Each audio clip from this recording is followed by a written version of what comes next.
Hello, everybody, and welcome to DM Writer's Room, a show where we demystify the DMing process by coming up with monsters, magic items, dungeons, occasionally dragons, and more live with you.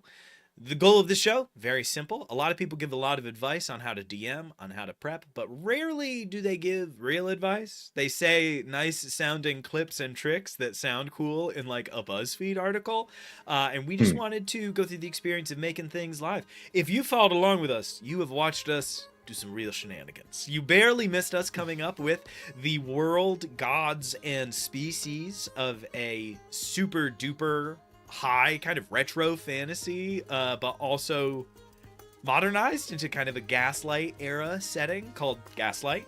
That was a ton of fun. In the past, you've seen us come up with other worlds, other monsters, other creations. Today, we are returning to the familiar format of Monster Mash, where we come up with not just a monster. We're not gonna goof around like a couple of chuds. We're not gonna do what Wizards of the Coast does that I could sue them for if they would legally allow it, which is we're gonna make a monster. One of them, it's CR6. That's it? You're gonna make one monster with no other connected anything? That's like couldn't be CR6. us. So it needs because an encounter needs at least as many monsters as there are players. Controversial, I know, but true. So, am I just supposed to have 5 of these CR6 guys roll up when my party's already level 30? Or am I supposed to just stick some kobolds with this Eder cap and go, they're both subterranean, stop asking me questions? We are going to try to make something that's a little bit more of an interconnected system of monsters. Now, sometimes we show up to this with some sort of preconceived ideas floating around in our heads. No such case this time. So what are some of the inspirations that you guys are already like reaching out for? I have one, which is not just like a blizzard or a snowstorm. We were supposed to get a giant historic snowstorm across the entire US. Some parts did get it. In my area, we got like a normal big snowstorm. But what did happen as a part of that sort of larger weather system was a whiteout that resulted in my car getting totaled. And I kind of want a monster based on the concept of a whiteout, of snow so dense and thick that you can see nothing, that you are literally like, you just can't see. That is kind of the first thing that blushes into my mind. What are some other ideas that we have kicking around the can here? First concepts, things that have stuck out to you in the past few days. Mine is, I had magic cards. I've just been organizing my magic cards recently because my collection's getting quite large. And I had a bunch of proxies that were stacked in front of real cards. And I pulled those real cards out, realized I didn't recognize any of them because I used cheap bulk cards from one of our friends to use as the backing.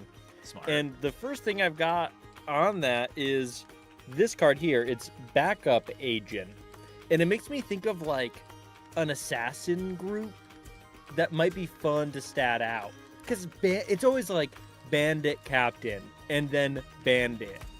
Can we do something more than that?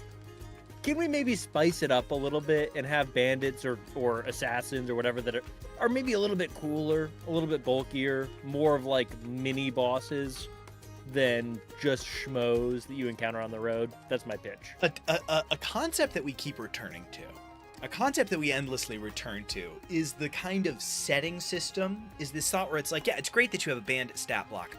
I want the stat block for the Red Road Bandits. I want the stat block for, the Blood Raiders. I want the stat block for the one group in your world that has lore and they have a reason to be there and they're doing.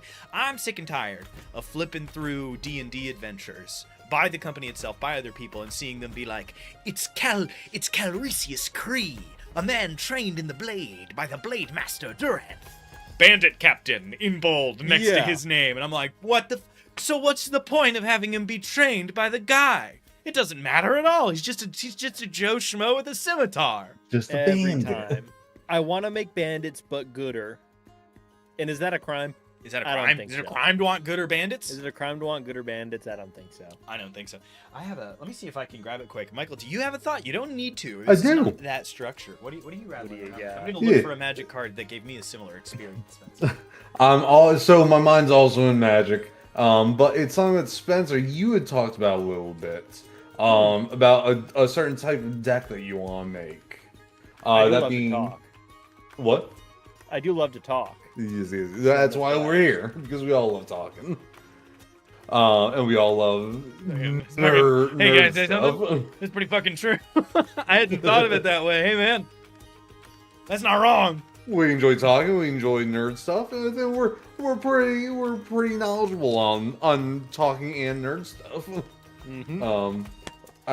Hell, you guys got degrees in communications. Got me there. Very Got me true. there. That degree's really coming in clutch here at my school. It kinda is helpful for me. I feel pretty good about my degree.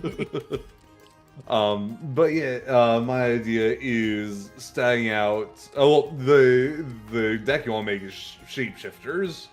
Yes. And absolutely change I would love to stat out almost like a gang of like what do they call it really quick, the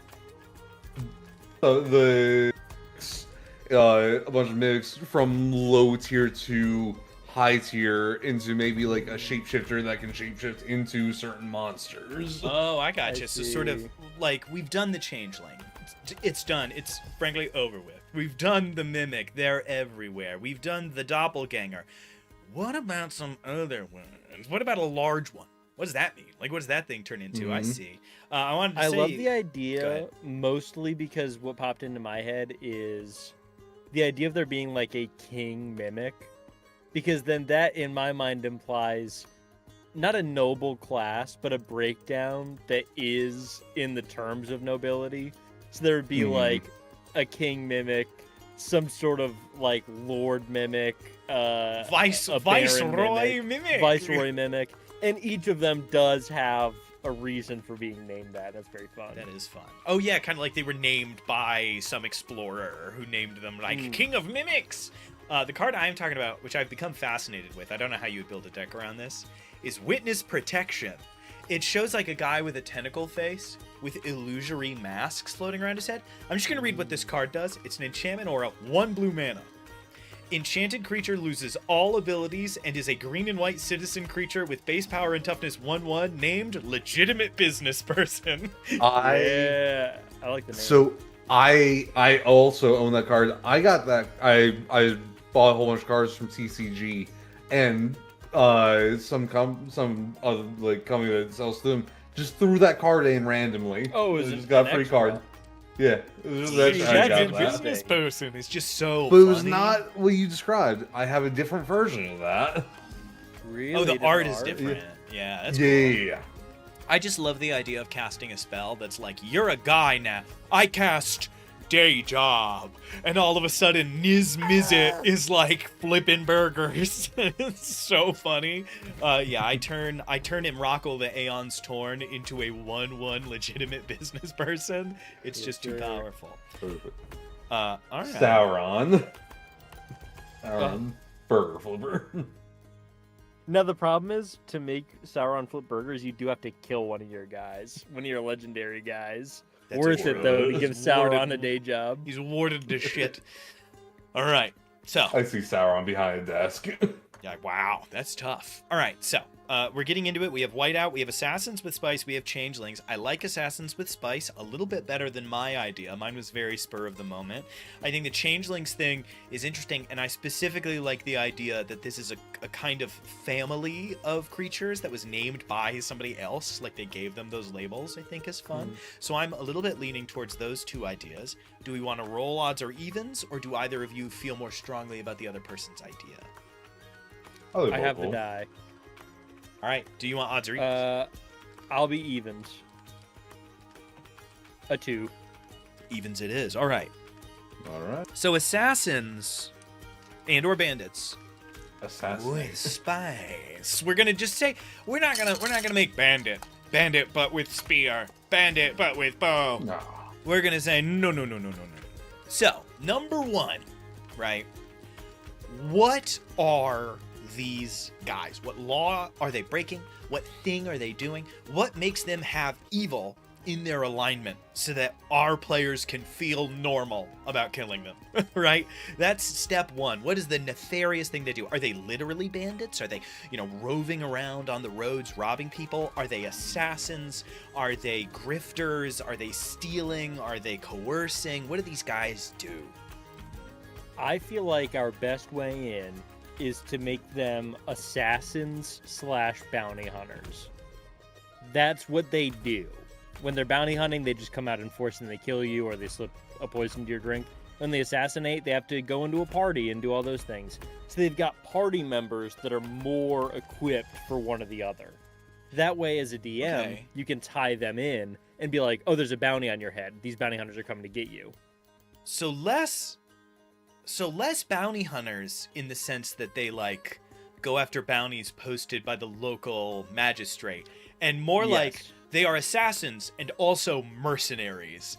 And which facet of the organization you're dealing with kind of changes what you're dealing with, right? Because a bounty is pretty specific. A bounty means the Lord of the region says, I've put a bounty out on this person. Mm-hmm. I feel like Star Wars has kind of skewed our minds a little bit on what that could be. I guess it's probably a bounty no matter what, right? Bounty just means go get them.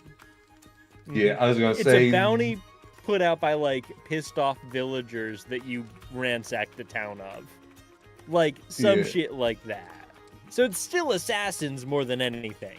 You're not getting brought in alive. It's just they're never going to go... There could be. They're never going to turn it in for... They're never going to turn in a bounty for the Duke because they would be arrested when they got to the Duke. The Duke would be like, it's the known criminals. All right. Mm-hmm. Yeah, I was going to say, I could 100% see there being a bounty board for the Underdark, the Zentarum bounty board. Yeah, stuff like that. No, you're doing too good of being a hero.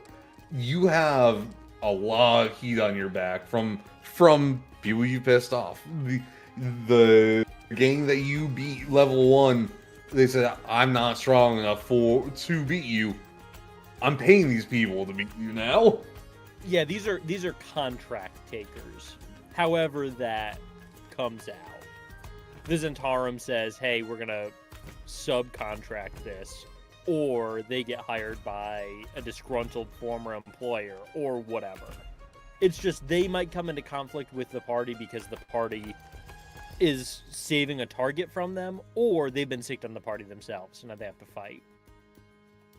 I just don't want them just to be poisoners, They can do combat. Yeah, so what we're really looking for is, it's assassin, not that kind. Assassin in the sort of, this is, what is the name of, there's a movie about 6 different teams of assassins. It came out in the 2000s, who are all going after the same target. And some of them are these nefarious, careful, cautious people. So there's a few that are planting bombs and doing all this careful stuff and trying to poison them. And then one of the groups is a bunch of dudes with shotguns and chainsaws who try to just kind of, roll up. I want to say, I'm remembering I do not know that. I've looked it up. It's Smokin' Aces. Smokin' Aces, yeah, it's kind of an early Ryan Reynolds joint. That one. Yeah, there we go. I don't know if it's any good. I watched it a very, very long time ago, but it's different teams of assassins all going after the same dude, and they're all taking radically different approaches. Some of them are running in with a chainsaw, and others are being kind of a little bit more detailed and sneaky. So assassins with an assassin group that's meant to handle different kinds of assignments, right? So they are able to deal with now, do you imagine them, do they also do the a draft of poison in his liquor, or are they exclusively the front door blows up, a chimera gets unleashed from under one of the tables from a bag, and everything blows up? Yeah, I think that they have a couple of the assassins in the dark. It's just 95% of assassin contracts are, I show up, I beat a guy to death with an axe. The 5% are, I go after the city lord and I poison him So we have to have a couple guys that Yeah. do that. We have to have like a whole thing. Sure. Okay, cool. So Yeah. let's pin down how much is this a detailed organization with structure and rules? Right? That's option 1. So it's like we have a charter. We do things our way. We have a way to do things. We train new recruits. Or is it a little bit more A-team? You know, we're the best at what we do and we have underlings and there's no training, there's no recruitment, there's no paperwork. We have our road dogs and then we hire on idiots who die. And then option 3 is full chaos crew. You know, fully, essentially random members killing each other. There's no internal organization, really. It's like we get the contract, a bunch of people fight over it, 2 people die fighting over it, and then we go after it. Like, where are we? How chaotic is, I'm kind of describing, right? Chaotic, neutral, lawful. Like, where are we landing? I feel like they're not as big as to have like charter chapters and stuff.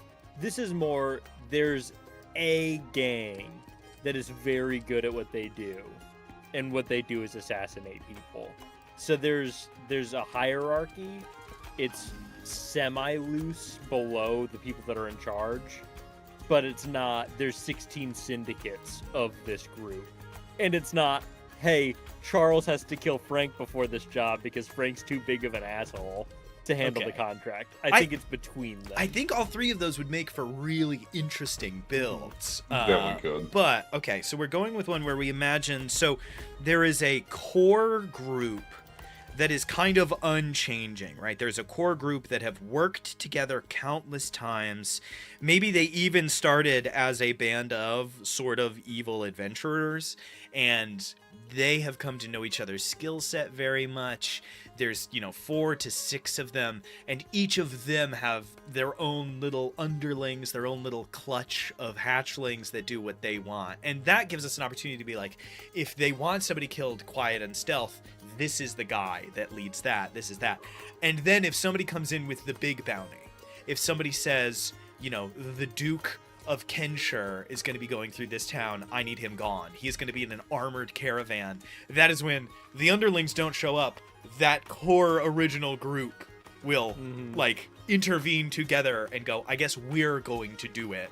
So it's funny, we're kind of describing the opposite camera angle on an evil campaign where they do the thing that original campaigns used to do. So for the record, we're going kind of early D&D where it would be like, I have built a castle and I have footmen that help me handle threats. And while they do have that sort of structure, it's like, okay, it's time for us to do our next adventure module. 6 months have passed. What did you do in that 6 months? And we pick up with everybody with some time having passed, with kind of a new situation emerging, and we sort of move ahead into whatever it is that comes next. Okay, cool. If I say one thing, everyone say hi to my hawk. Thank you for the follow. Michael, really good job enunciating your way through that trap. I want to just say you did a really good job. Thank you. Say hi to my hawk in the Twitch chat. He's there, not trying to trick anybody. Okay, so we have this idea of this kind of core group that takes care of the big stuff. They each have their underlings. They're kind of a classic adventurer party that's like, all right, what have you guys been doing for the last 6 months before we start our new adventure? But it's an evil party, so it's like, what have you been doing for the last 6 months before this? I assume, Spencer, that one of your dogs has a box of knives? Yes. Noodle has tried to eat Nicole Slippers thrice. Wow. So now I've put them up, and I don't think she can get them, but I am looking over just in case she does. We get are up there double checking. somehow. Okay, so I see 2 paths ahead. One, we start with the specializations, we come up with the characters, and we kind of jump in with them already as an organization. Option 2, we figure out who this gang was, who this band of ne'er-do-wells was 20 years ago, and then we hit the fast forward button and figure out who they are now. So do we want to just kick in with them already as assassins, or do we want to figure out the past to get sort of where we are now? Let's just do them already as assassins, and if we really like this, next session we can do a bit more of a flesh out for this is who they were, this is an adventure path you might encounter them on, this is what they would be doing and what they'd be getting up to. two things. My Hawk said, they like our group name, and don't mind us. They just like listening and homebrewing. Appreciate you. Oh, nice. Perfect show for you. Very So, nice. And then the second thing, I had an idea for one of the assassins that I think you would like. say it. It is Beastmaster. They Love have and they're the big thing is making it look like animals killed with things. Like, Oh, that's really funny. So good. That's a really funny angle. It's the thought that the roguish, careful one doesn't poison you. They make it look like wolves fell upon your caravan. Really funny. Okay, yeah, it's awesome. so the party eventually is going to fight this council, right? They're eventually going to fight this core group. So that means they need to be able to fight all of them at once.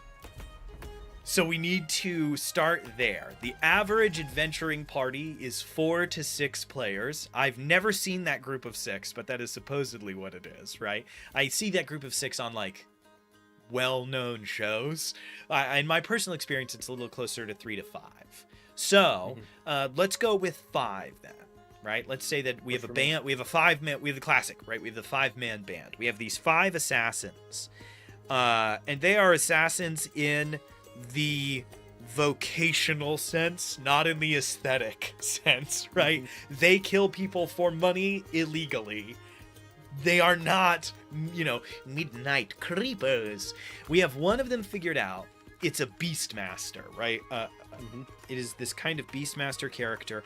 And the main thing, the sort of interesting angle, the hook of the Beastmaster, is they make it look like an animal attack. My Hawk had a fun idea for the Beastmaster also. It's not wolves, but it's rats, and they carry plagues for assassinations. I think it's all of it. I think it's wolves. Yeah. I think it's rats. I think it's whatever they need when I think it could be, if it's like, oh, it's an armored caravan, no one's going to believe that wolves could do it. This guy's like, they'd think a bullet could. And he sends this, like, ground shark to flip the caravan from underneath, thinking that it's a threat, right? This is somebody who has all of this. I love just a deeply evil druid, kind of deal. That's a question that we'll answer probably in a minute. Is this more a druid with magical connection to these animals, or is this more a ranger who has a menagerie of trained animals? I'm feeling ranger, and it's almost like it's the endangered animals. It's the, like, he has these in cages, and it's like, all right, it's your turn. I like ranger Make it because evil. I want to keep magic open for a more magical class later. Okay, so that's the first one. Let's keep these, like, broad strokes ideas going on the way down here. So our first is this kind of Beastmaster Ranger archetype, using animals to make it look like animal attacks. I think, obviously, the next one, if we're sticking with the idea that these are killers for hire and not typical assassins, one of these people needs to be, I think the typical version is the barbarian, is the, like, big meaty dude who kicks the door down. I want to take a very different approach. I want plate armor, tower shield, big hammer, just kicks the door in, points at the guy, and just goes in a straight line. And everybody else is like, they, like, hit him with the sword, and it just plinks off of this, like, thick juggernaut armor. And they are all left like, I can't hurt this guy! More DR, right, than, more damage resistance than just taking huge amounts of damage. Love that. At that point, like, intimidation probably even plays a huge factor into his armor class. Oh, true. Yeah, he's surprised. He's shock and awe. He's the first one in. He gets a surprise round because nobody expects the 6'5" tower and armor. It's hilarious to give him an ability that's called what with a question mark, and it's, the juggernaut gets a surprise round with an intimidation check if he succeeds, because everybody just freezes. Imagine you're sitting, because it's what we're describing, right? It's not a king in his castle.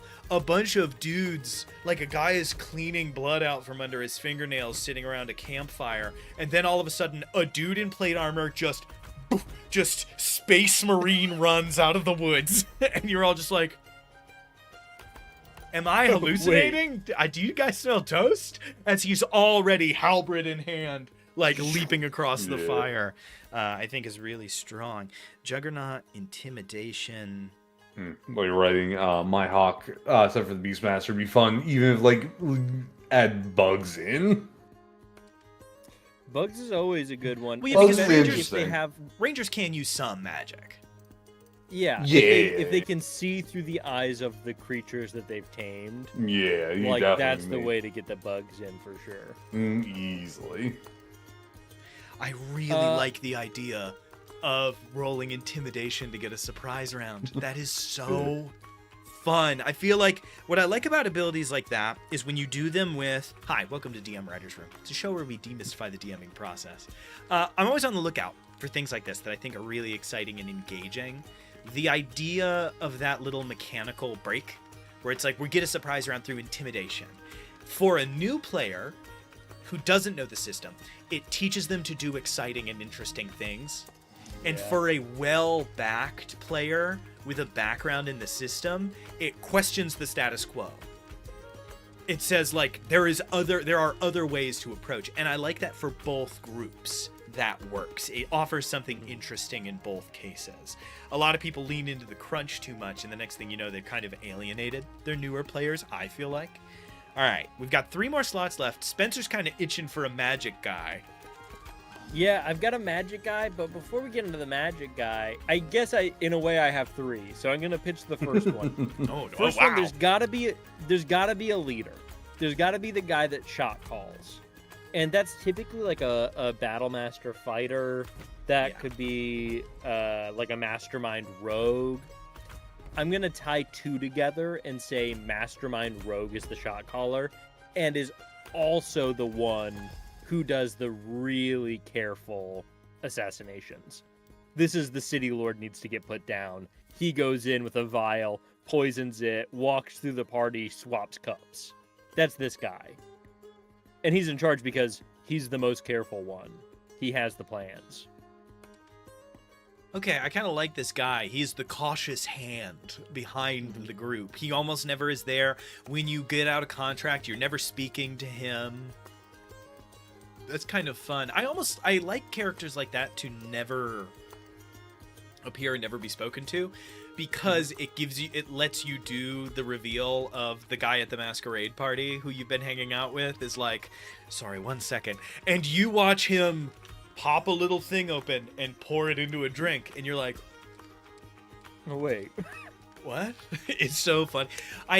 There is an opportunity that I think a lot of DMs shirk off, which is they're tempted to have everything be really nice and bottled, right? So you show up to the masquerade party, you're looking for the guy, and you see a door open, you follow, and you see a coattail go around the corner, and you're chasing down this guy, and eventually you find the assassin. I think it's a lot more fun if you're looking for the assassin, you're looking for signs, and then this guy who doesn't belong sees a bunch of other people who don't belong and kind of gravitates to you and like cracks a couple jokes, and then you see him do something.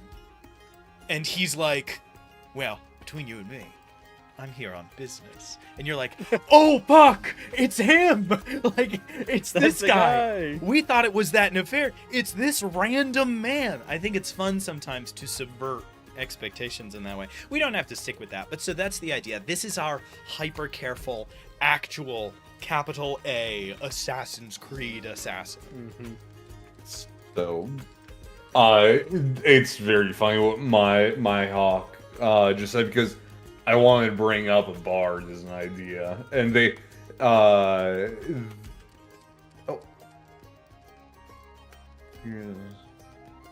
yes. So and my hawk also brought up a bard being an idea.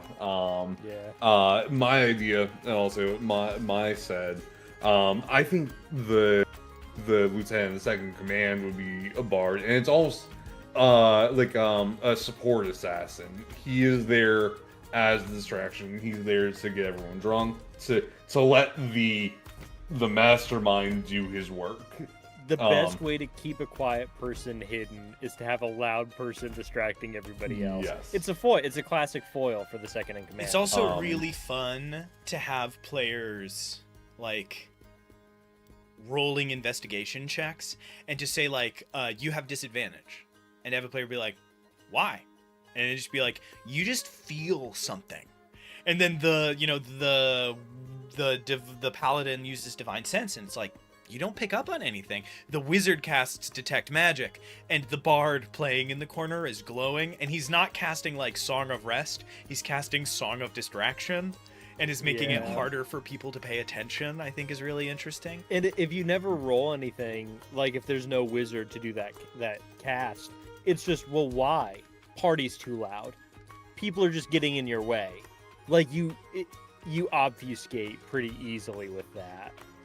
And then when it's revealed that there's a bard there playing that music too loud or moving those people across the dance floor, it's fun. Yeah, sorry, go ahead. No, I think you're good. I think this is also the guy who gets the contracts, because I really like the idea of it being like, oh, him. Well, he takes requests, and he's the guy that you actually reach out to. You go to, and nobody knows it's him. They're like, you go to this bar, you go up to the guy who plays the lute, and you say the name of the person you want to kill, and you give him like a 5 gold retaining fee that you drop into his hat. Mm-hmm.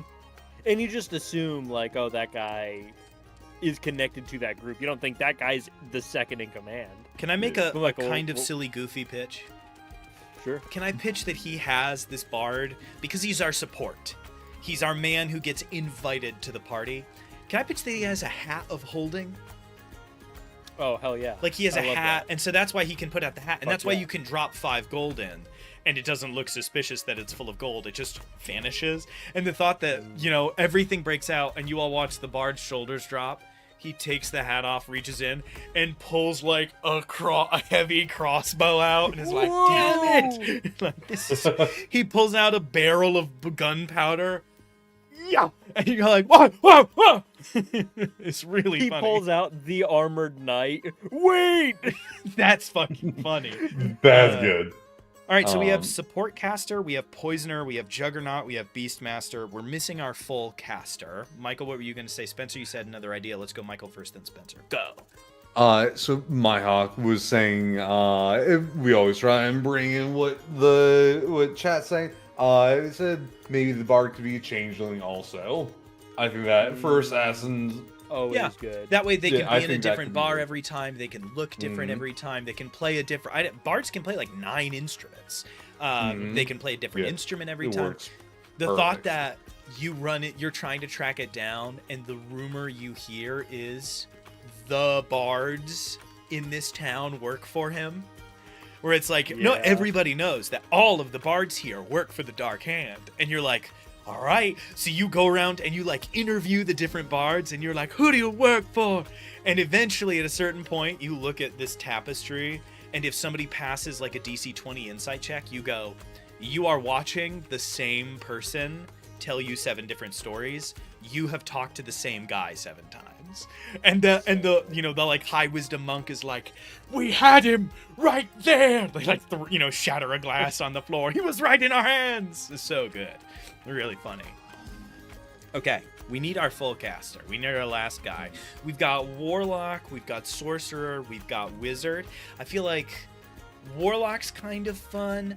Bard is doing the charisma thing, so I'm not sure that sorcerer is a great fit with that part already taken. It has me leaning a little bit wizard warlock. I'm also a big fan of warlocks, so I always kind of skew in that direction. I tend to find them a little more interesting. Spencer, can you hear us through the cubes? No. Nope. No, he cannot. If I can just, I love the idea of wizard. If we want to put the players swimming, I'm staying above water. The audience can barely see me. Hey, everybody, we're still talking about it. Don't worry. Yes. I forgot about I'm that. back. Hey, he's back. If we really want to put players on their head, make the full caster like a priest. No one expects the priest. I know, we're just Cleric. already doing the bard as support.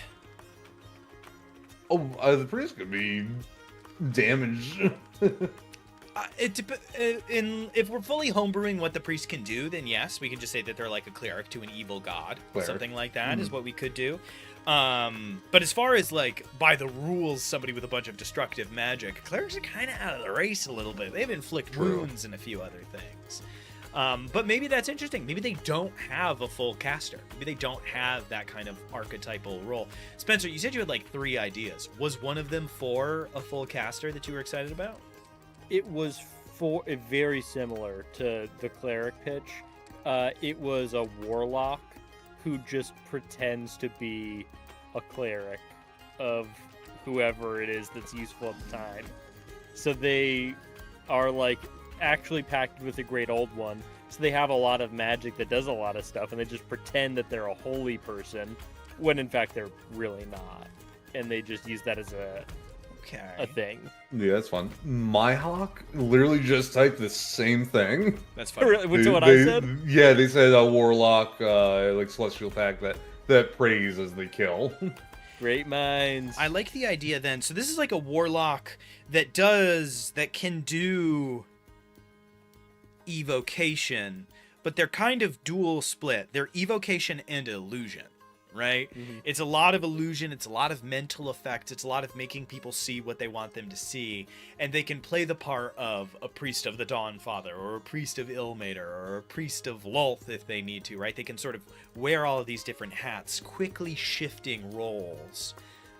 But really, at the end of the day, they are the person that can drop the fireball and the eldritch blast and channel the power of their dark deity a little bit. I think that is really fun.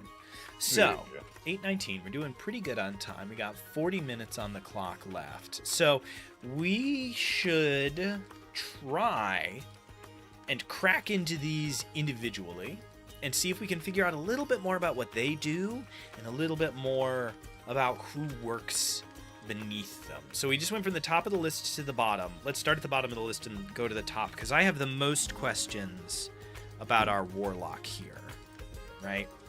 Number 1, let's make just an interesting choice. Who is this warlock sworn to? And we don't need to worry about picking a subclass, right? This is an NPC. Who is this warlock sworn to? Who are they getting their power from that has this dual focus of illusion and trickery and deception, and also terrible destruction? I'm getting a little bit of the like a fox that gets into the henhouse, right? The illusion and the misdirection gets them in, but if you've ever been in a henhouse after a fox got in, the illusion goes away. You find just bits everywhere, right? That's kind of the first image that comes to my mind, because wolves are a little bit more hostile from the outside. They're a little bit, in my opinion, they're a little bit less like problem solving and a little bit more chase, hunt, kill. So like my first image is kind of an evil fox archetype. Yeah, like the devil of feast, of like feasting, something like that. Are they a cannibal? That rules. Very cool. Lizard folk baked in. The first thing I was thinking of was like a warlock of Asmodeus. Well, I want to stay away from D&D's owned content. Fair. Yep. That's sorry. why I was saying we should head in some other. So I like the idea, though. I like the idea that they are a fiend, and I like this idea that they are a demon, a devil, a fiend of feast, of like feasting and glutting and hunger. Not hunger. I think that is actually really different. This like feasting devil, I think, is really interesting, and I think we could say I like the idea that this is a devil of the lizard folk. Yeah. The thought that like in murals in the ancient lizard folk lands, they're, cannibalism happens for them in a ritualistic, let's take the modern take, right? Not the sort of classic one-y take. It is a ritualistic consuming of the flesh of dead heroes, right? It's a little bit sacrosanct, it's a little bit less nefarious. They do have, however, a fiend that represents those who become obsessed, who become like addicted to that feast, to the flesh, and can't sort of turn away. I like that idea. So they pray to this kind of like feasting devil. And that gives them these kind of hunting illusions. And then it sounds like to me straight up classic Conan the Barbarian ass blood magic, where it's like, oh, they blow up the room. Do they use a fireball? No. They cast a spell that makes everybody who fails a wisdom check start attacking the person closest to them. Like, it's nasty. Do they cast a fireball? No. They make all the blood in the room explode. Yeah, you wish Totally they cast different. fireball. Fireball would be way better than what happens. Myhawk said they could be a follower of Lyra, which would be very cool if we were trying to distance ourselves from D&D directly. Yeah, Lyra. A little pro tip if you're going to stream and try to make money off of things. We don't make any, but we try to. Yeah, D&D is... Wizards is pretty stingy about what you are allowed to... They get real weird. They get real weird about stuff sometimes, and that's where it's really a It's problem. weird because it's when big... they decide we're getting rid of it. It's huge mega companies and it's small indie company. Like, it's Wizards of the Coast and it's the people that make Delta Green. Like, it's really weird up and downs that you find when you kind of push in these directions. Okay, so these hunting illusions and blood magic, I think the people that are under them, relatively clear to me. So I see two of them right away.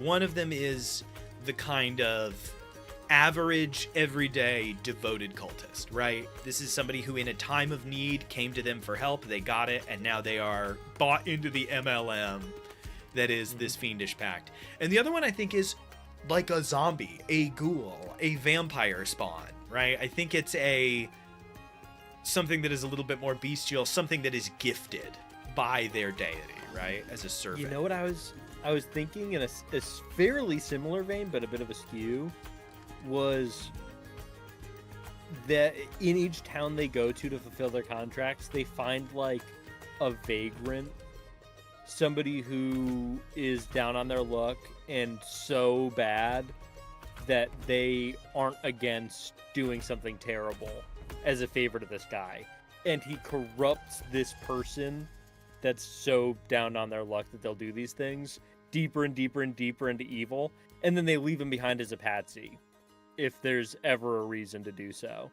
So like, oh, we just find a guy who needs a gold really, really, really, really bad, and we convince him to steal something, and then we convince him to steal something worth more, and then kill someone, and then he's part of the group until we leave the town. I think that's really fun. They recruit a new guy. And always they go to do the next step of their plan, and they happen to have that guy be nearby doing something suspicious. He thinks he's being sent on weird missions. He doesn't realize that he is taking all the smoke for what will inevitably happen until they are blamed.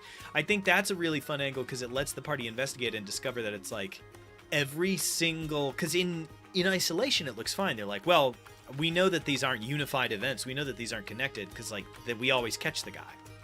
And then the party looks at the pattern and goes, wait. Each and every one of these crimes with blood magic at the center was done by a local vagrant who was known for being a drunkard without much money, who suddenly came into money and then started doing these things. Every time, across towns, across years, I think is really fun. Because the local magistrate fills out a report and mails it. They don't see the pattern because this assassin group's not going to hit the same town twice in 5 years. They have no reason to, right? Okay. Michael, what'd you say? Well, two things. The one thing I was thinking, if we want to be a little gross, their familiar could be a mound of flesh, and it's all the flesh that they've consumed. Oh, like a gibbering That's mouther? sick. Yeah. That's fucking cool. Like a little screaming ball? That's pretty gross. Pretty much, yeah. It's a little grody, but it works. And then Myhawk said that they could be a follower of, I don't know this figure, a Wuwo, a figure in Akan and Karachi mythology. Very neat. I don't know that one. Either. Okay, so we like this idea of the kind of cultist. We have this actual like arc person, and then we have cultists that work under them. We have a couple of these like ghouls. I've just written like horror beast, right? Generic, toothsome, terrible creature. We're not swimming in time.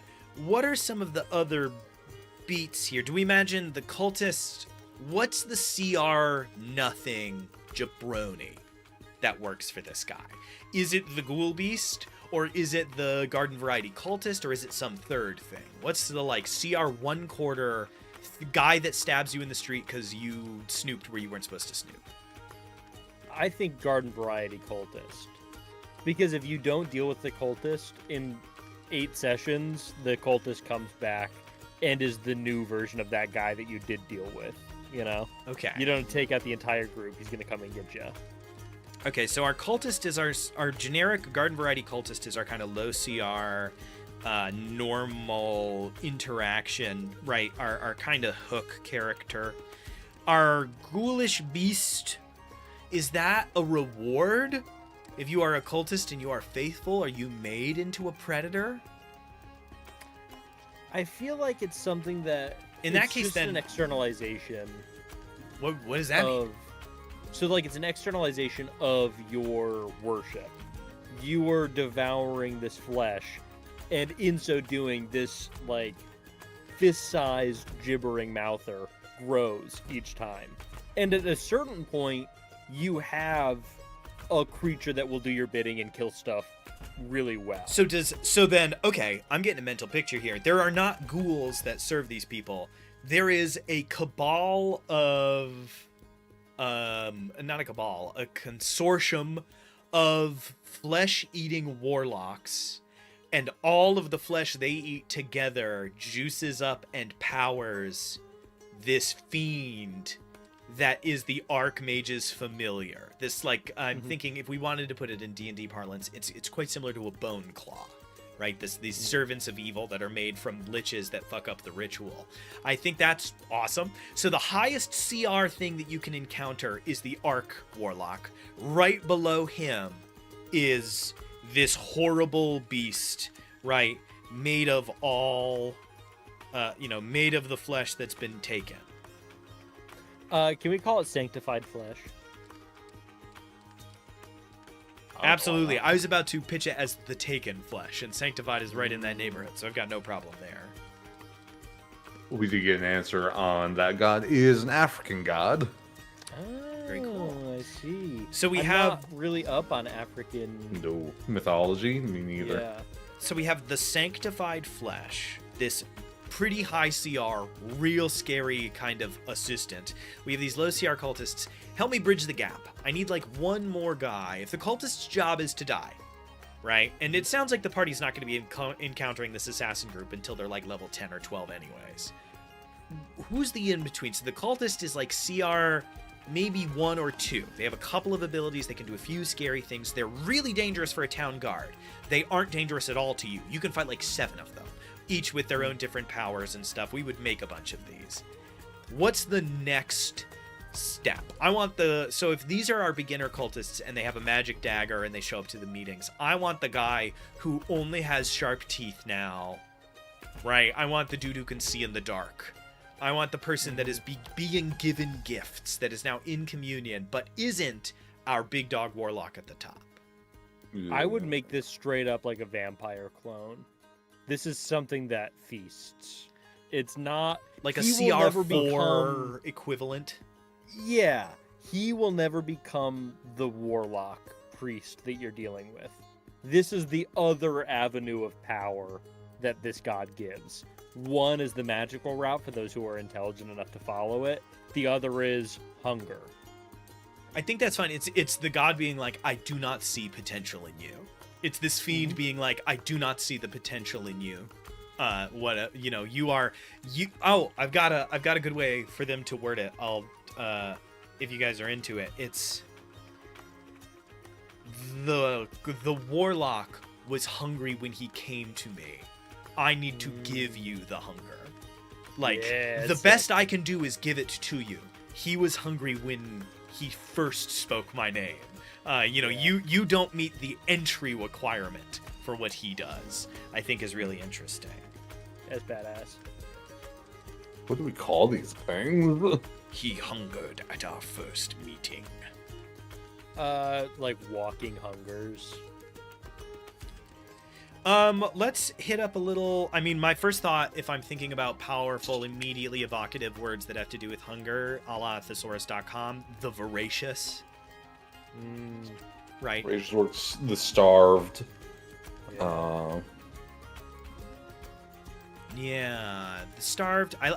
We're going a little bit more in the angle where it's not that they're hungry all the time; it's that they want to eat, which I think is a little different. Yeah. Right? It's more Yeah. about glutting yourself. It's less about being bottomlessly hungry. Yeah, like yearning, craving, the craven. It's already been done. My hawk said blood tears. I like it because it implies that there's more. Yeah, There can be several. true.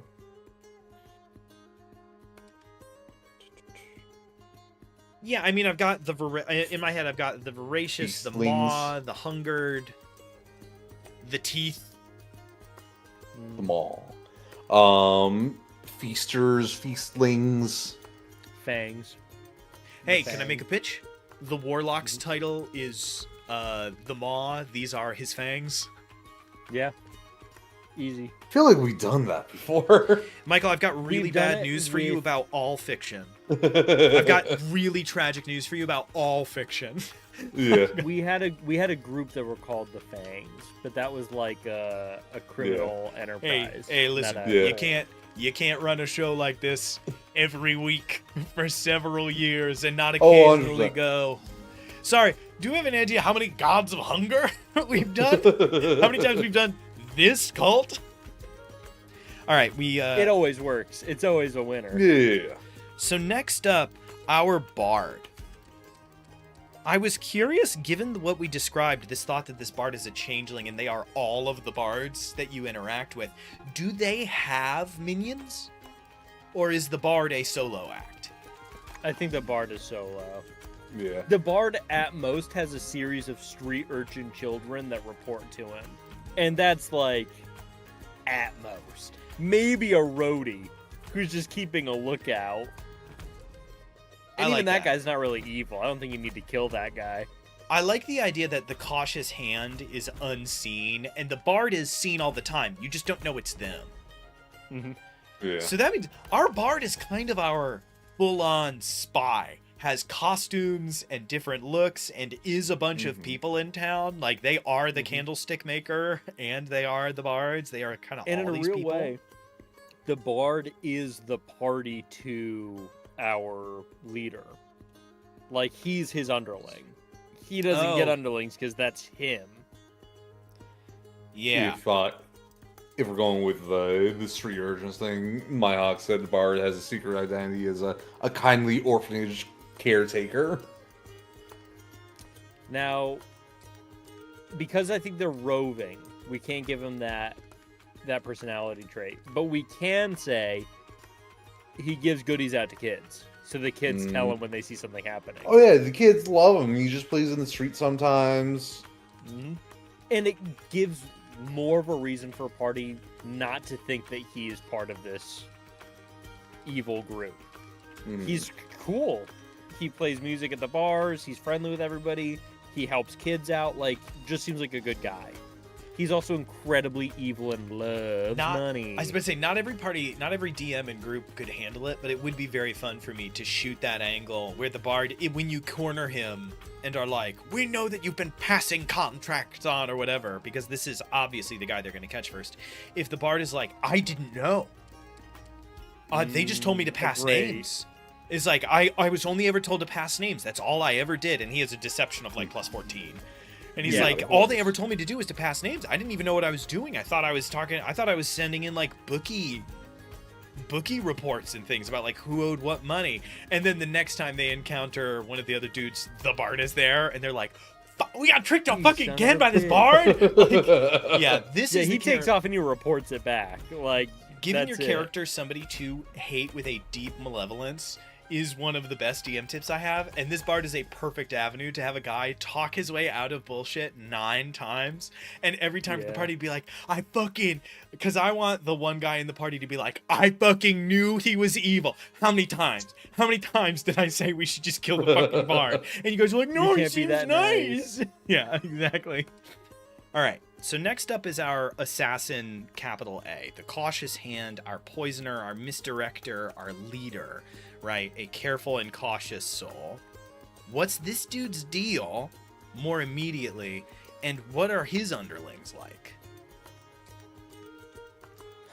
Here's the thing. Working within the framework of already established creatures, my first thought was shadows, literal enchanted shadows that do his bidding. The second was animated pieces of jewelry and armor and items that he can activate and send out to do things. This is really funny. So my idea, complete opposite, was that he had 3 apprentices. Was that he was kind of on some Sith bullshit. He had 3 apprentices that were like constantly vying to be the next in line when he retires. And so he has 3, and it's like, well, why do you keep the 3? Which one do you pick? Which one are you going to pick? And he's going to be like, there'll only be 1 left in 10 or 15 years. And they're like, oh, shit. And he's that like, sorts itself out. It's like, that'll sort itself out after a while. And they're like, oh, okay. He's like, there used to be 7 was my sort of first pitch. I also really like the idea. I also like the idea that he has like enchanted jewelry. I think is really fun. And he has this other avenue. I think both things can be true. Yeah. The one is just an attack he utilizes, or a summon he utilizes. Fun. The other is role playable and interactable in combat. That's very fun. I really like the idea of giving him like those 3 kids from Nightmare Before Christmas, Lock, Stock, and Barrel, and it's just like, nope, those are his 3 apprentices. He has trained them. They are each extremely proficient in deadly killers. How did he pick them? He didn't pick them. He picked 12 people. Like Trigger, Slug, they're dead. And many, many years have gone by, and the thought of like each of them has many daggers or some symbol where it's like each of them has like a bunch of armbands or has a bunch of daggers, and it's like, why? He gave each of them a dagger 20 years ago. And so it used to be 12 daggers spread out across all of them. Now one of them has 6 and the other 2 have 3, and he's like, I don't think the one with 6 is going to get it. Why? Too ambitious. I think is kind of an interesting angle. So like 3 apprentices vying for... Yeah, it's too ambitious. Because when I was doing it, I killed the one with 6 and I only had 3. Oh, that's really fun. Yeah, especially doing the whole Sith thing and having it be like, what? Why do you do this? Why do you pit them against each other? It's what my master did for me. What did you do? You killed the other 12? No. Caius killed the other 10. I killed Caius. It's like, oh fuck, okay. If I can do one thing, I would like to name each of these underlings after like historical medieval daggers. Because you've got the Rondel daggers. There's one named Rondel. There's one Stiletto. There's Bolek. There's Misericord.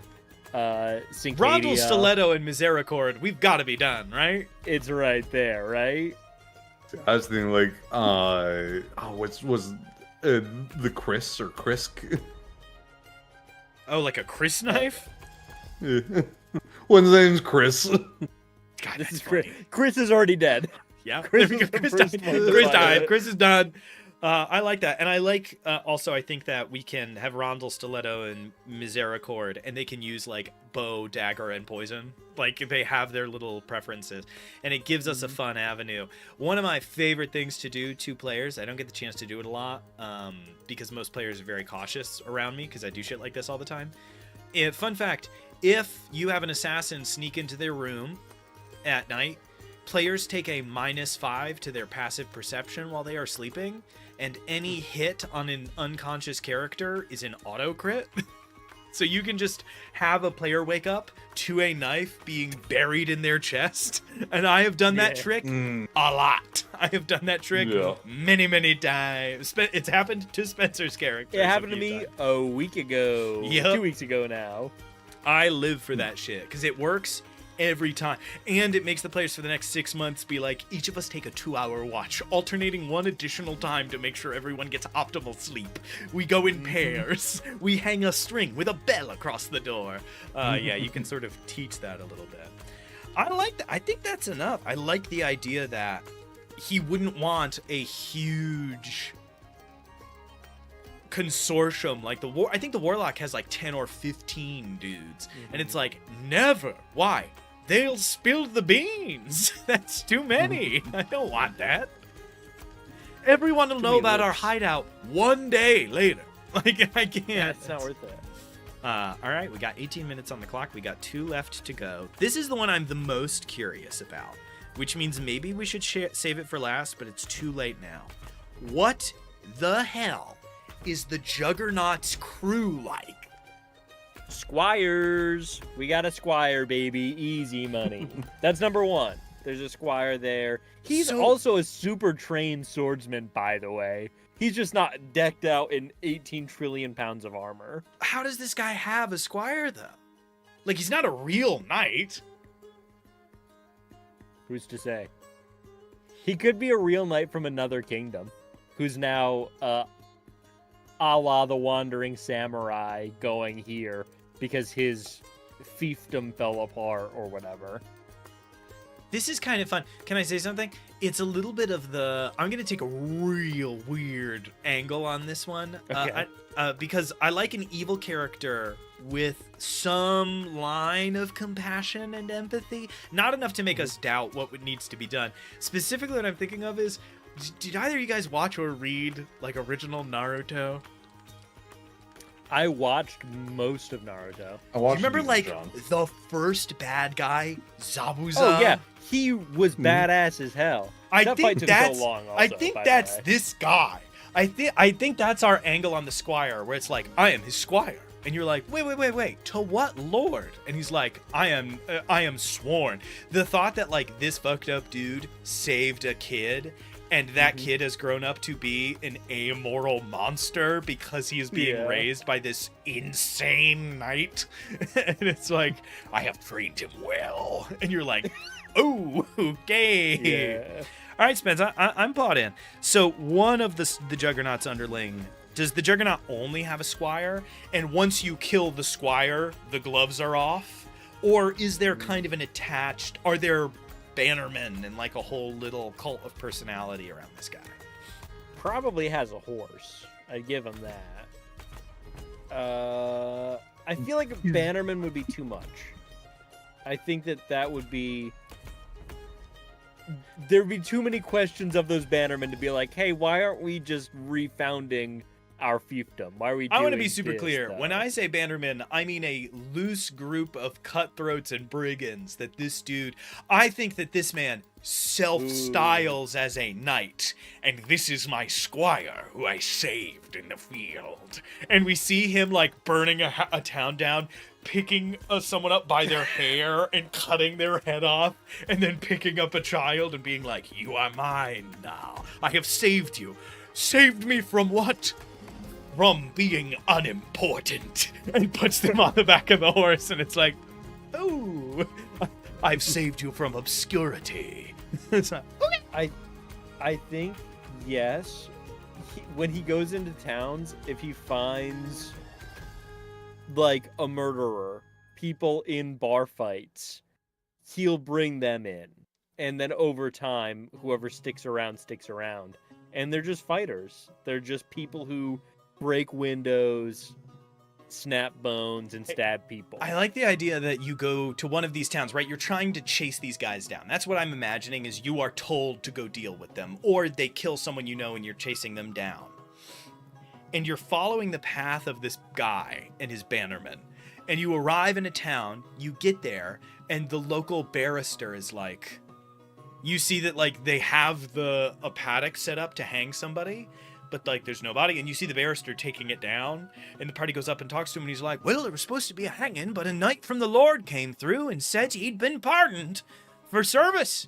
Took him along. Crazy bastard. He'd killed 3 men. I couldn't believe it once I'd heard it. And they're like, describe the knight that showed up. Oh, terrible big bloke on a draft horse the size of Oh, it. yeah. Big, bold shoulder. And they'd be like, oh my, he's been going around and saying like, I am that man. Yeah, I conscript him to my service. Let him down. And they're like, all right, I guess I've got no choice. A knight told me what to do. It's really funny to think that at the time, right, all you need is to have a tabard with colors and plate armor. And the average person is going to be like, oh shit, there's a knight in town. And he could just roll up and be like, you have been conscripted. And they're all going to be like, well, I can't do anything. A lord just told me what to do. Like, yeah, no, he's yours. I think is really fun. And it also gives us a reason for these to be like nefarious dudes who are infinitely loyal. It's like, I was literally in a gibbet for crows, and he came along and went, that one looks hearty, let him down. And they're all like, I'd die for him. This is my road dog. I already be dead. I guess I'll die for him now. Deal. It's really funny to have like the super evil version of the Bad News Bears be at the center of this fiction, where it's like, no. This is a really inspiring story. This is just the worst and evilest version of that story that we could possibly come up with. Is there anything we feel like we're missing on how so the Juggernaut's crew is Brigands and Wastrels will fill 2 to 3 roles, right? We need a ranged person. We need somebody who we need a guy with a polearm who is a controller who can like control the battlefield. And then we need a bunch of high AC soldiers that march on the front and keep you distracted while you get pelted with arrows. The next step over that is the squire. They are dispatched to deal with you. If you kill the squire, you have actually fucked it up. Because now the knight is like, and now the knight is like, I will fell you. Like, you are now he is now the Doomslayer, and you're all those demons. Like, he's your least, you are on his shit list grade A. The Cautious Hand has the 3 apprentices. They will try to kill you in the middle of the night. You'll kill 2 of them. The 3rd one will escape. And you will hear maniacal laughter as they run away. Because now they are the only one left, right? They are thrilled because they've done it. The Warlock has this arraigned party of nasties that do as he commands, and those that have like taken the gifts on. That leaves us only with the Beastmaster. Is the Beastmaster just rolling with the animals? Mike, what you got? I was just gonna the horse is in fact one of the horse gods that we mentioned a few. Yeah, one of the 7. One of the 7 or one of the 9? One of the 9. One of the 9. Can I say something? I really that is hilarious. The way that I would hedge that in as a concept is this horse. You arrive on the battlefield. You watch this horse bite a dude's throat out and start eating corpses after, and they're like, what the hell is going on? And the Juggernaut like pats it on the side and goes, a gift from the Warlock. Like, the Warlock made him this horse. Bound. It is a carnivorous like I live in constant fear of carnivore horses, just as a concept. The scariest thing alive. My Hawk said Beastmaster could have his children following him. Should be a little dark. True. I do think it is a little too dark, but I'm fine with him having a group that he calls his children, that he understands. I feel like go ahead. Rangers fulfill the standalone trope. We're already doing that with the Bard, but the Bard's fulfilling a different thing. The Rangers group is his dogs, his road dogs, literally. So it's just he has 5 creatures that you will have to combat if you ever try and fight the Ranger. The Ranger has a bullet. The Ranger has a big-ass bear. The Ranger has some sort of bug that he can commune with. Okay, so bullet, bear, a couple of wolves, not a bunch, right? Like 3 or 4. A small pack. And then some kind of, like, insect queen type role. Right? He can't have control over the whole swarm. He has control over one thing that's a little bit more in the style of like an Ankeg, right? Like a big awful bug that can control a swarm that it has some sort of hive mind with. And I like the idea that you can see scenes where like he needs rats to do what he says. And he doesn't train the rats. He lets the rats out with all of his animals and then starts issuing commands, and we watch as the other animals like sheepdog fall in line and like nip at the heels of whatever the creature is until it does as it is told and falls in with the pack. The fact that the Beastmaster just rolls with the pack, his various things that he has sort of conscripted and brainwashed in his own way. Maybe there's a magical poultice element. Some really nefarious part of me wants the Boulette to be like addicted to some substance or something, for him to be like feeding the Boulette something it can only get from him. Now, one request for a big gun for the Ranger, and it's Tyrannosaurus. oh fuck yeah. That's so. What CR is a T-Rex? Are they CR4? I just looked at on here. It's saying CR. Oh, no, that's armor class was CR. Where is it? If you go back, It's got to you be should like able 4, to 5, see it. 6. I thought it was 6, but let me see. 6 seems a little high. Tyrannosaurus Rex. It is a CR8. 8. 8? Like a Yeah, young 100 dragon? 100 Just a big- 136 hit points. Just a big 2 lizard attacks. with teeth? Its bite does 40, 12, plus 7. And it grapples. Alright, it can't be a T-Rex. He can have a Baby Velociraptor. T-Rex. Velociraptors. I'm cool with that. Smooth. Does he have a What's hawk? the- I feel like Rangers always have a hawk. He needs a familiar. Yeah. Hawk What's familiar. Velociraptor CR? I think they're 4. I thought they were 2, because they're pack animals. I think they're maybe 4. I think they have pack tactics. Velociraptor. Maybe it is 4. This is CR 1/4. Oh yeah, because But- Velociraptors are only like this big. Yeah, they're tiny. Yeah, they are CR. I'm double checking on another website. This website doesn't have it, so I'm just gonna say yeah, they're 1/4. Let me check D&D Beyond.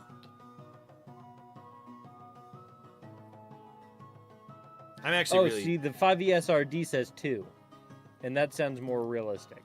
Hey, that was my guess. Let me take a peek here. Let's see. The non-legacy. Is there even a non-legacy Velociraptor? Interesting. So this is really odd. In Volo's Guide to Monster, they are CR 1/4. Deinonychus are CR 1. Hey guys, what are we up to? Let's say we make a CR2 Velociraptor custom for this guy. I'm trying to see if there's. We can't. I mean, we can use the name of whatever dinosaur we want. They don't own, Wizards don't own no dinosaurs. Wizard of the Coast owns all dinosaurs. No! I am just curious what like the biggest nastiest guy is. Oh wait, that's owned by a third different company. Okay. I think the Boulette is kind of his big, scary, terrible thing. True. It's like a heavily armored, tunneling bear that hates you. Like they are pretty nasty as far as these things go. And a bear is nothing to sniff at. Wolves and this insect queen aren't that bad. I'll cross Velociraptor. What we can do then is we can give him the hawk as a like seer character, and then the Boulette, if we want the Boulette to be his like nuke, I think the Boulette is trained. I think the Boulette is like oh, I let it out and it sort of does whatever. I have a vial of pheromones and I throw it at the wagon that I want it to destroy. That's all I've got. And that's about what I can make it do. I can't really make And then I it do put it to anything. sleep. Yeah. I point it where I want it to go, and then just goes. Yeah. Really help. I can point it in a direction, and I've got it to the point where it won't kill me. You know what I like about this? If we give the bullet, our homebrew bullet, a weakness a la like flesh monsters, where if they encounter that's such a good fire, point, Spencer. they make a wisdom save. And if they fail that wisdom save enough, they can revert and just damage whatever. I would do that with the Alright. bullet. If it takes enough damage, it will attack the ranger. Spencer, you bring up a great point. Let's just take 2 seconds to solve this. We have bears, wolves, Roger that. insect queens. He has a hawk that is his familiar. Let's come up with the big scary thing. 'Cause it can't be a boulette, because a boulette is owned property, and it can't be a T-Rex, because T-Rex is too strong. So what is the big scary thing that he has? What is it? It can be a real creature. We can come up with some fantasy bullshit right now. I like fantasy bullshit. Okay. Is it more insect? Is it more beast? Is it scaly? Does it have fur? So what is a bullet exactly? You says a burrowing I want to bear. move in a new direction. Yeah, I just want to know what is. I think the classic name for them was land sharks.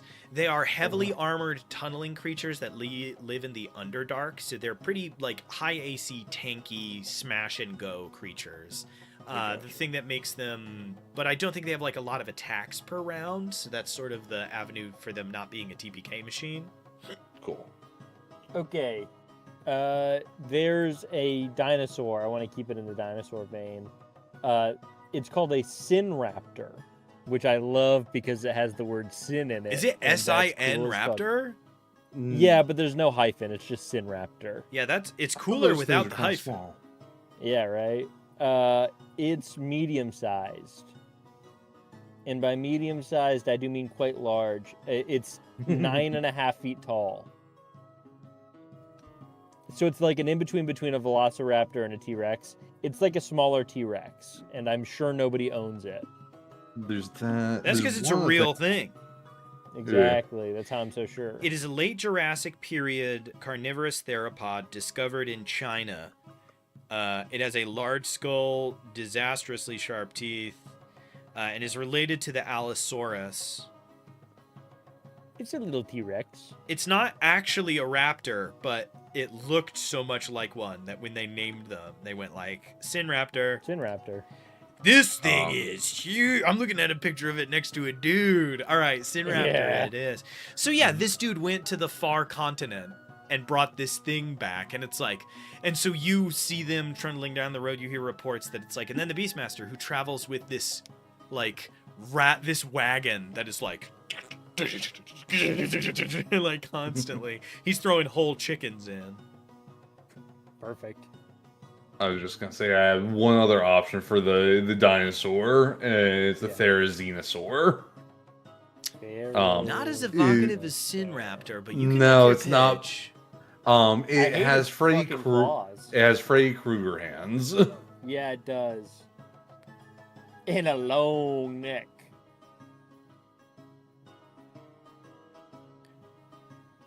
Oh, it's like all feathers. It is very feathery. It's been called the weirdest dinosaur. It is. Therizinosaur means scythe lizard. Yes, Yeah. sir. Wow. Yeah, those hands, those claws. I'll tell you what, I'll write Sinraptor / scythe lizard. Mhm. Yeah. They both get me where I need to be. That is so funny. You back the Beastmaster into a corner and you'd get the scythe lizard. You get the Sinraptor. It's like, yeah, I'm not sure I'm not sure we made the right call. All right, it is 9:01. We have made 5 really posse. cool individual factions, and what I really like about this is in pursuing the core 5, it makes a lot of sense that you would kind of encounter their groups over the course of, 3 or 4 sessions of play. I don't think it would take forever, right? Those 3 cults, the 3 rogues are 1 combat. The cultists are maybe 2 combats. The Beastmaster is 1 or 2 combats. If any of them are a lot, it's the Bannerman is, I would say, 2 or 3. So that puts you at like 8, right, encounters, 1 more for some lieutenants, and then that gets you to like 10 to 12. That's a level worth of experience for most parties, right? Now, somebody right now is like, actually, it says it should be between 24 and 31. I've run a lot of games. There's a few puzzles as well, okay? I've There's run a a lot couple of puzzles games. they have to do. Nobody's- You find the bard of many times. Unless you're dungeon delving, no one's counting. No one's counting. And I think that what I like about this is it's beefy enough that a level up at the end of this would feel justified in the way that a level up after killing a band of assassins would not. It would be like, oh, I guess this is just like part of a larger quest. This is like, no. This is the quest. Stopping these assassins is the gig big time. Especially if we added, I don't think players actually enjoy this. They think they want it, I find.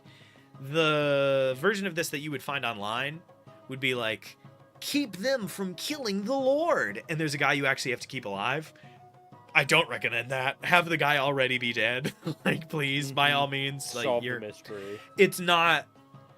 Keeping somebody alive in Dungeons and Dragons only works if the bad guys are stupid or if you break the rules a bunch. That's just how the cookie crumbles. I don't know what to tell you. I don't think I've ever even tried. I've never even tried to make the party keep a dude alive. I've done cities. Keep the city safe. I've done try to keep the dude alive. Regret. Nothing but regret. Always a bad idea. The other thing I like about this, so we're going to get into my last little piece of DM Writer's Room advice here, which is if you're trying to figure out where to put a magic item, if you're trying to figure out what magic item to use, don't flip through the DM's guide and pick random shit. What are the bad guys using? Not what might they use. Not what might they be carrying. What are they using in the fight? That's what the players get. Finding a sword in a chest is cool. You know what's 3,000 times cooler? Watching a guy use a cool sword, killing him, and picking up his sword. What's way better than that? Finally killing the Juggernaut and the fighter being like, take that fucker's armor off. Like, It's mine. what? That's mine. Yeah. And they find out it's too heavy for you. And it might not always be a perfect. No, it does. It is good. It is not. It is the perfect way. Fits like a glove. It is always better to give them the thing that they have seen used, because it's so much more exciting to finally get to use it, to finally get your mitts on it. And it means sometimes it might not be a perfect match, but I think that's also fun, right? That's also cool. Really fun example. My favorite example of this was a Curse of Strahd game campaign I ran with Spencer 100 years ago. I have long held this belief, right? Give the bad guy the tools they would use. Spencer was fighting an evil barbarian with a belt of with like a belt of giant strength, giving him like 22 strength. Spencer's monk killed the guy, and Spencer then proceeded to full stop change his entire combat concept to accommodate having a strength score of 22 because he put the belt on.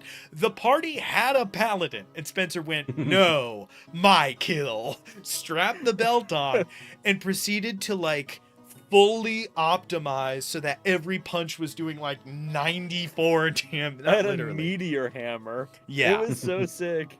Yeah, he went through this whole thing of like casting off and building new weapons to fight with this weird strength.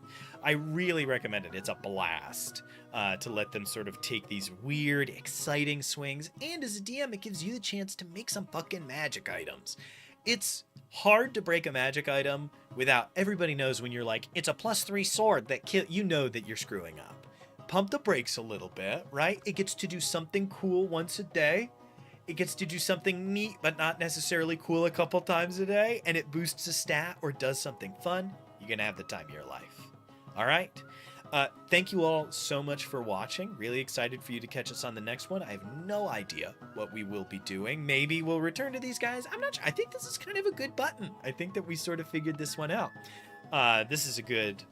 this is kind of Undead or Alive for me, is what I'm getting off of this. This is a good, like, 1 page of dense stuff there. Important things for you to know. Check out streams on Sundays and Tuesdays. Sundays, Game Masters, Masters of Games. Watch us play some games and then talk about it at the end of the month over a little bit of magic. Sometimes the game goes for 2.5 hours because we thought it would be fast and it doesn't. Who can say? You get to watch me get really mad because I thought I could kill Michael, but I was 1 mana short. I did the math wrong. So if you want to watch me spend 14 minutes being really quiet, you can go back and watch that stream. Tuesdays, DM Riders Room, of course. We have new videos every other Monday. We have shorts every other Saturday, right? On the off Saturdays. Yep. So there's all kinds of cool stuff. Lots of things to check out. Watch the videos we've just posted and things that are forthcoming. We just talked about the Beastman of Castle Ravenloft, one of my favorite just oddballs who never comes up in campaigns until he becomes like a weirdly important character who connects to like the deep lore of Barovia for no reason. And you get to hear Spencer talk about his Flavor Flav necklace. Incredible little piece there. You can, what was the last short was talking about Clarg? Yeah, Clarg the bugbear. Go listen to Spencer bitch about the most broken creature ever put into Dungeons and Dragons, Clarg. Is statistically more deadly than the Tarrasque. He's killed more adventurers than the Tarrasque, and I needed that to be known. And I have to say, somebody in the comments on that video was like, actually, a Tarrasque could also kill a level 1 party. Hey, you wouldn't put the Tarrasque up against a level 1 party. Exactly. You would put a bugbear.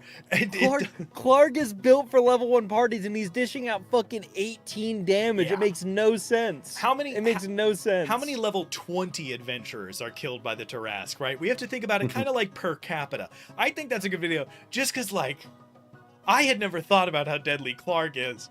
Clarg is too deadly. It's really obscene. Check out all kinds of new and exciting stuff. We'll catch you on the next. To put a button on that, we do make very short video essay style content. For shorts, it's less than a minute. For long videos, it's like 5 to 15 minutes. Yeah. So if you're interested in D&D lore, check those videos out. We've got 519 subscribers on YouTube. We're trying to get to 1,000. Go ahead and hit us up. Everyone counts. And we've long talked about making like a 45-minute to hour-long deep dive into something. A real video essay. Maybe we get to maybe we get to 1,000 people. Maybe we think about it. Maybe we set aside the time. I don't know. I don't know. We do that after 1,000. So kind of a stretch goal. Subscribe. I don't know. We'll see. Thank you so much for the watching. We'll catch you on the next one. Stay foolish.